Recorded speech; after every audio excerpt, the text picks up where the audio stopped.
In this video, we're going to talk about the core skills and skills assessment apps. After watching this video, you should be able to view and edit previous assessments, compare assessment outcomes across multiple years, enter new assessment results, and edit and activate lesson recommendations based on assessment outcomes. So let's go ahead and hop on over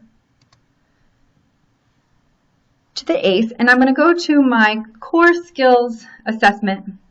I can do that by going into the app library and then opening up the core skills assessment. Just to give you a little bit of quick background, we have two main assessments, both of which we're going to cover, and I'm going to start with the core skills assessment. This assessment was designed several years ago at the New England Center for Children as a direct test of now 52 items that are basic foundational skills. So they're either imperative for higher level academic skills or for any kind of independent living. So we have things like simple discrimination, session behavior, and toothbrushing and hand washing. It does not go into more advanced skills like things that you would work on in transition to adulthood or workplace performance. Those things are addressed in our other assessment, but rather this stays to sort of the basic skills that are in our scope and sequence. Again, it's a direct assessment, which is really nice because it has the ability to give really robust outcome information both at the individual and at the aggregate level. We usually do this at the center every IEP time or when we're about to have a new service year as a way of looking at what we've managed to do in the course of a year and also focus on current areas of need going forward. But really the assessment is for you to use as you see fit and what will be most beneficial to you and, of course, most importantly, to your learner. Let me quickly walk you through what you can see on this dashboard here. I want to start by looking at the materials on the right-hand side.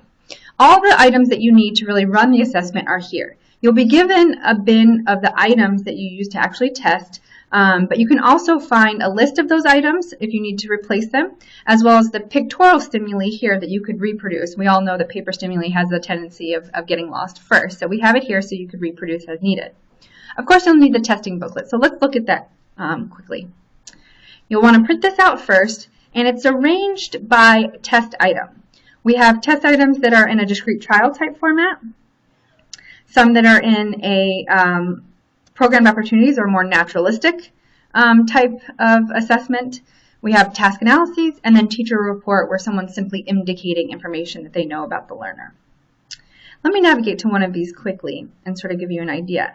So for an item like a test item like match identical objects, we can see that there's multiple sets. Again, all of these items will be included in the bin that you'll get. You have the information about the materials and then simple instructions. And of course, because this is an assessment, you're just looking for accurate and independent performance, not giving any prompting, although we do recommend that you provide reinforcement. You can indicate the score, plus or minus, and then add it up at the bottom here to make it easier to input the information into the assessment. If we navigate back to the dashboard, some other important information on here that you'll want to check out is instructions. Again, you might make this assessment your own, but anything you can do to sort of have anybody that's going to test be sort of streamlined and minimize differences in tester or tester performance year to year, it's going to strengthen the outcome of your data. So it's a good idea. We also have a quick guide that sort of has helpful tips and strategies. You know, we've been running this assessment for many, many years now, and we have some tips that might make things a little bit easier. We also have suggestions for modifications if you have learners that might need to access these test items in a slightly different way. And then finally, this really nice one-page document about the core skills that really outlines sort of the history of the assessment, sort of some of the information I just gave you, which is really nice to give to parents, LEAs, or any other stakeholder that might not be familiar with the assessment. So definitely check out the materials widget. Looking at the other widgets, we have a quick look at a history of the assessments that have been completed. So we can see 2 assessments have been completed for this individual, and I can go in here to sort of access these or to launch edit one of them. You can also add new assessments here. This next widget is going to give you a quick overview of how the learner did on the most recent assessment that was completed. So these are all of the domain areas. This is how many skills are coming up as mastered out of how many total are tested. Similarly, this results comparison widget gives you the 2 most recent times that the assessment was completed and how many skills out of 52 were considered mastered at each of these times so that you can see growth over time. Before we go into the reports, let's look at one of the assessments. For ease sake, I'm going to go into one that's already been started. So this is one that's already in progress. And both this assessment and the skills assessment follow this basic 4-step process. So first you're going to fill out the assessment. And in this case, it's going to go in order of the testing sort of items of discrimination, then communication, etc. But you can easily switch to a different area. You do have to go through the 4-step process per area. So once I've filled out the discrimination section, I can come in here and I can fill out how the learner did on each test item. So this is the attending item. And again, for ease sake, this was already filled out. But if I needed to change the score, I could simply do that here. There's also NA codes. So NA means you just didn't test the item for whatever reason. NA behavior implies that you may have tried, but problem behavior precluded you from finishing this test item. NA maintained implies that they've obviously maintained this skill for multiple test times up until now, and you didn't feel the need to assess it at this time. And finally, NA higher level implies that they engage in some higher level behavior for which this test item is a sub-item, and you don't feel the need to test it. So those are options. When you indicate a score, a performance index is populated. If I hover over this question mark, it's going to describe what that performance index is a little bit more. And basically, it's a scale of 1 to 5, with 5 being mastery and 1 being no mastery. And it was a way of sort of having outcomes that minimize test item difference. So how do you compare a 24-step task analysis with a 9-trial, 3-stimuli array, discrete trial test item? Well, you can do it by putting it into this scale. But there's other reports that let you look at the raw data if you'd prefer to look at the outcomes in that way. You can also add comments by clicking on the bubble. So this might be anything that you want to remember as the tester, so when you go to do the test the second time, you minimize your differences, or if you want to let another tester know.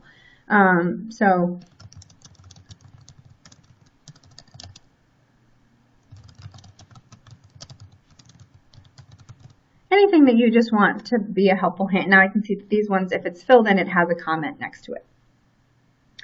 Okay, so I'm going through and I've filled out this entire section. Once I've done that, you can hit save.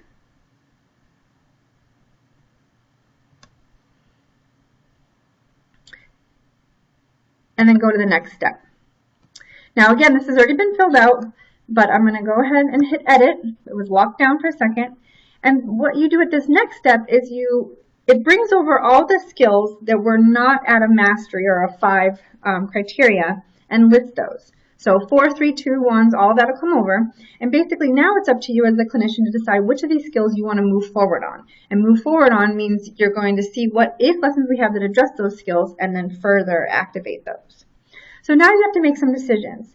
Simple discrimination, it's close, it's a 4, but if you don't have simple discrimination, you're going to have a really hard time doing subsequent test items or subsequent academic activity, right?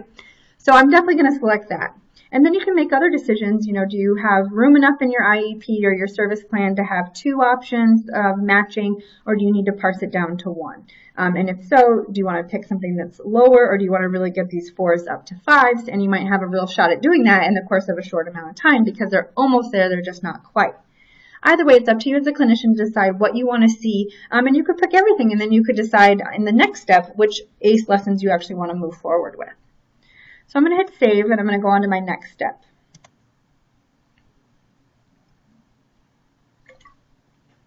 So now this step is going to pull all of the ACE lessons that we have that address those. So depending on how many you picked and how many lessons we have, it might take a little bit of time to pull all that information up. But I'm going to see it listed per skill after this.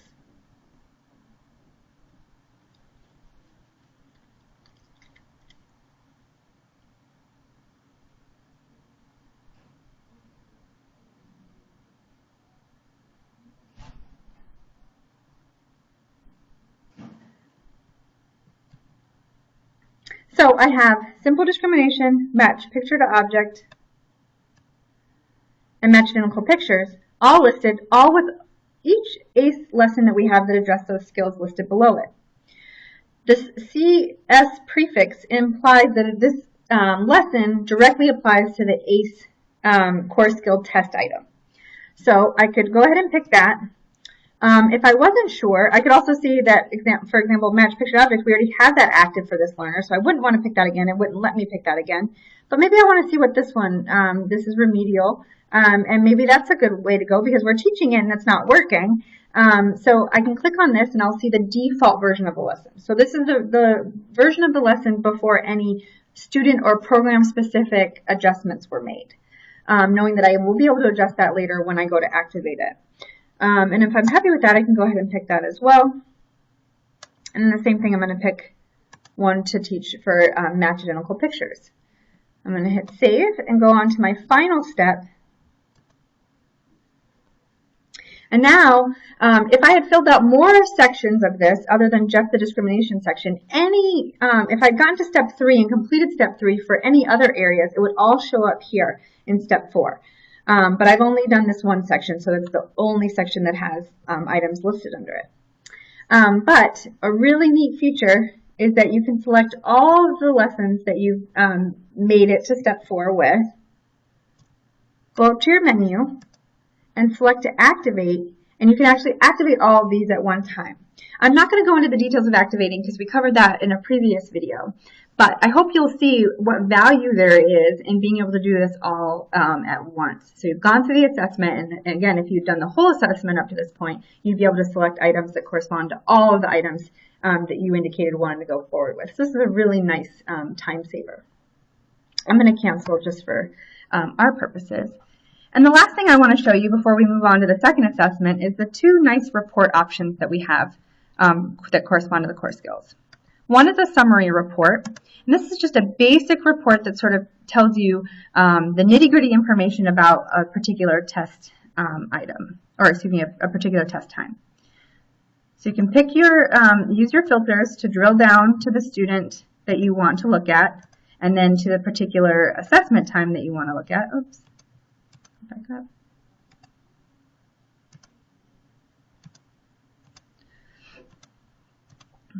So I'm going to select one of my assessments to look at.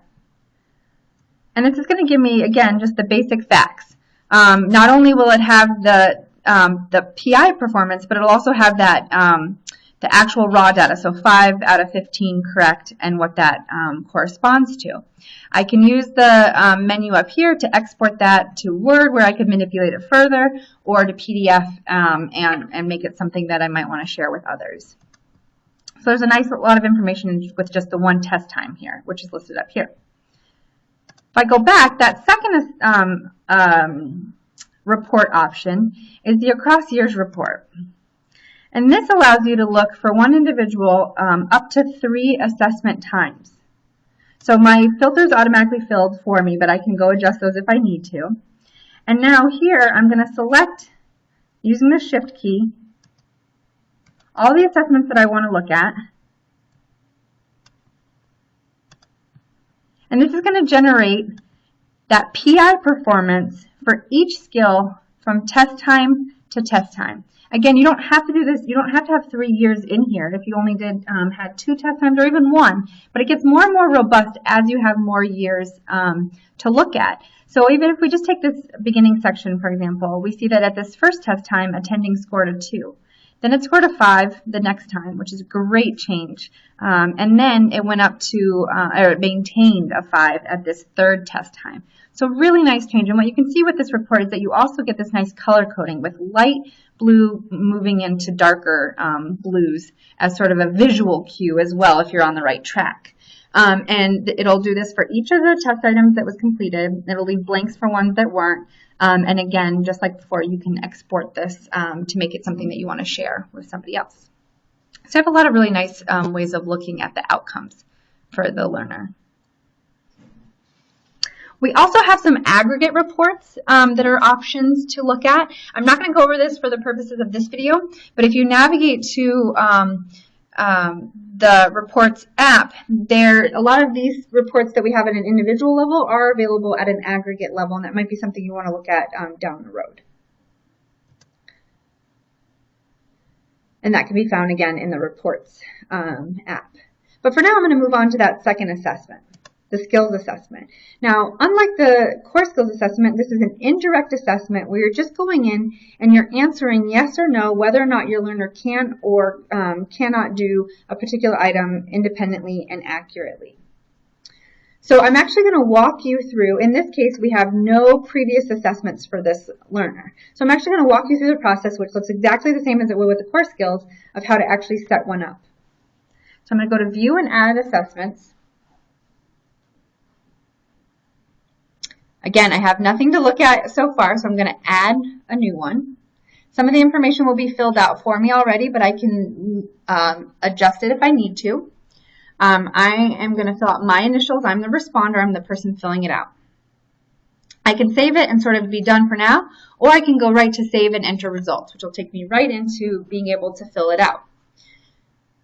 Now, again, the main difference between this assessment and the core skills, there's two main differences. One is that you're actually, you're not directly testing things like you are in the core skills, but you're just going through its indirect assessment. So, of course, it's quick.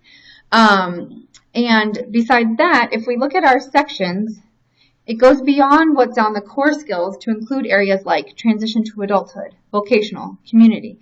So some people use these assessments in tandem with each other. You might fill out the core skills. So let's say, for example, you had an individual, you're working with a learner that is 15. So you might do the core skills, and they might still be working on some of those basic skills. But you might also, because they're 15, want to start looking at areas like community and vocational and transition to adulthood. So you might use these together to sort of come up with a complete IEP. Generally, the process is the same. You're going to fill out the assessment, get recommendations, select lessons that you want to move on with, and finalize your teaching plan. One option that's sort of nice is if you go up to your menu, you can actually opt to import data from your core skills assessment if you have that available. So that way the two reports will sort of talk to each other and you won't have to answer these questions. You won't have to duplicate these questions if they show up in sections that you're filling out for the skills assessment as well. Now, just for demonstration purposes, I want to go to something that's a little bit different than what we've been looking at. So I'm going to go to transition to adulthood. Each time I go to a new step, I'm going to have to select that that's the area that I want to be working on. So keep that in mind. It'll always kick you back to discrimination, and you'll need to use the drop down to get you back into the section that you want to be looking at. Okay, and so this might just take just a second to load, depending on the size of the items. And while it's thinking, you can see that it told me, or there's an option here to keep it selected to just be the course, the skills assessment skills, or to score all skills. That's our entire scope and sequence, which is quite a few skills and will take a long time. Otherwise, if you have it selected and you leave it selected at just the assessment skills, these are basically like landing points. So this is what's minimally needed for the computer to have an idea of where to put you and what to recommend. And so that's what we recommend to people. Otherwise, you might be here for a while. Okay, so I have transition to adulthood. And this type just, again, is indicating if it's an assessment skill or if it also corresponds to a core skill. And what you're indicating here is yes, the learner has the skill, no, or it's emerging. So they have some of this, but not all of the skill, and I might want to look at it further. So you're going to answer yeses and nos based on your real learner's performance. So you can see it's subjective, just like any indirect assessment is. It's quick. That's the benefit.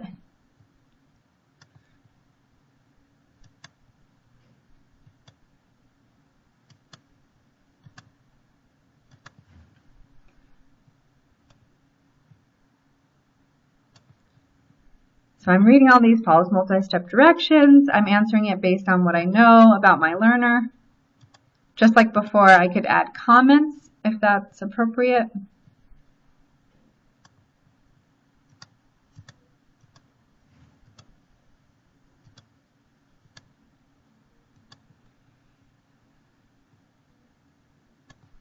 And now we're getting, maybe we're getting just more complex things that my learner definitely doesn't have. This is sort of a long section, but a very important one.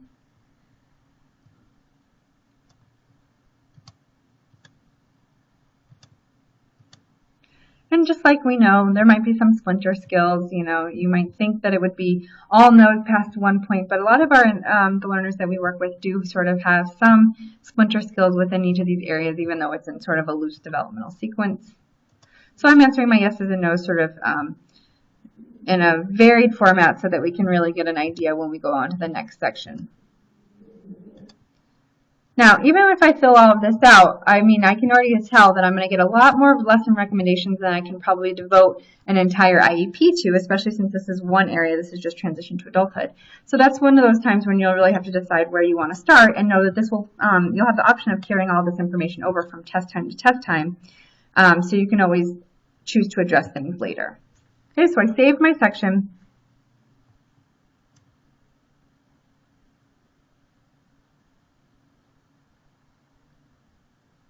So this went to discrimination. It's telling me that there are no skills filled out for discrimination, therefore it can't get any recommendations. So I want to use my drop down to navigate back to transition to adulthood. That's where I should have some recommendations. Great. Now, another neat thing about the skills assessment is that you have the option of going up and down the scope and sequence if you need to. So, for example, if the first recommendation, based on what you filled out before, if that is too hard, if this is highlighted blue, then you can opt to see earlier skills and keep pushing up the scope and sequence as much as possible until it's grayed out. Similarly, if it's too, let's go down to a different example. If what they've recommended is too easy, then you can opt to show later skills if that's available and keep pushing up the scope and sequence until you get to an area that you'd like to work with. Now you can see some C's that suggest that signify that these are also core skills. So these two assessments have a lot of overlap. You can continue at this point to continue scoring yes, no, or emerging. Most importantly, however, is that you select skills at this point that you want to move on with. So this is that point, just like in the core skills, where you need to select ones that you want to see ACE lesson options for. So uses a public restroom. Let's say we want to start with that.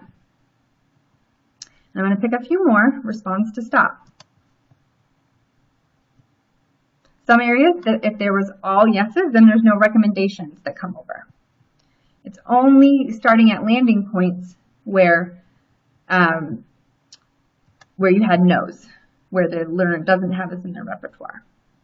I'm going to pick a couple more just for demonstration purposes and scroll all the way down. You can always go and add and adjust this, but just for demonstration purposes, I'm going to move on to viewing my lessons. Now, this step is identical to this step 3 in the core skills assessment. Okay, again, it's in discrimination. So I need to navigate to transition to adulthood, and then it's going to load all those ACE lessons just as it did in the core skills step 3, but based on just those lessons that I selected under step 2. Again, as I was mentioning, you can always go back and edit this assessment at any time. Just like before, now you can see what kind of lesson type. You have a lot of options here. I can click on the lesson and see the default version of that. And then I need to select the ones that I want to move forward with editing and activating.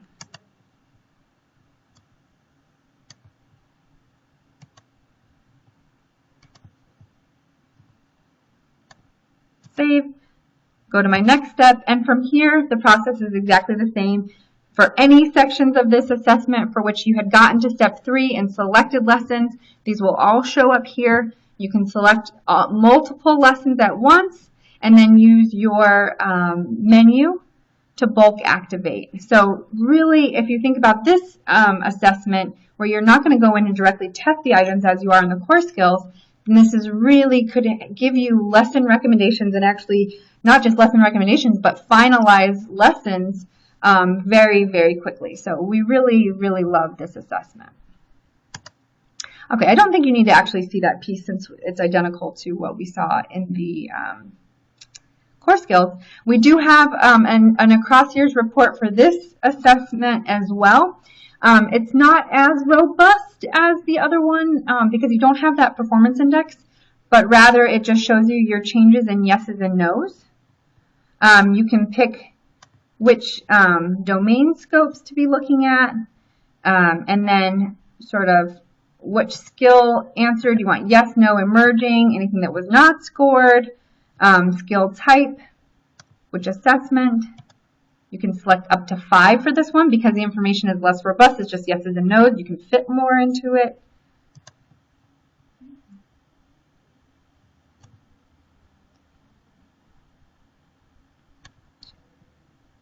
And depending on what we just did, which we didn't do a whole lot of areas, see if we can get down to the area that we did score. Here we go. So now transition to adulthood is going to have the yeses and nos listed there. So you can imagine 1 year is not super robust, but when you get to multiple test times, then you sort of might get to some really nice historical looks at when these items were scored as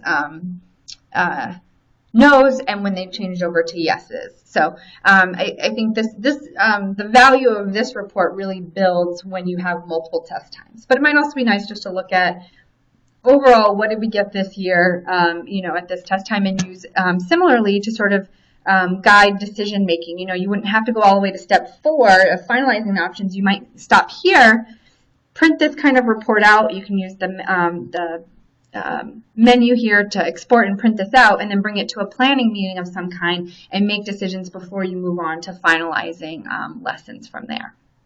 And that does it in terms of the core skills and skills assessment.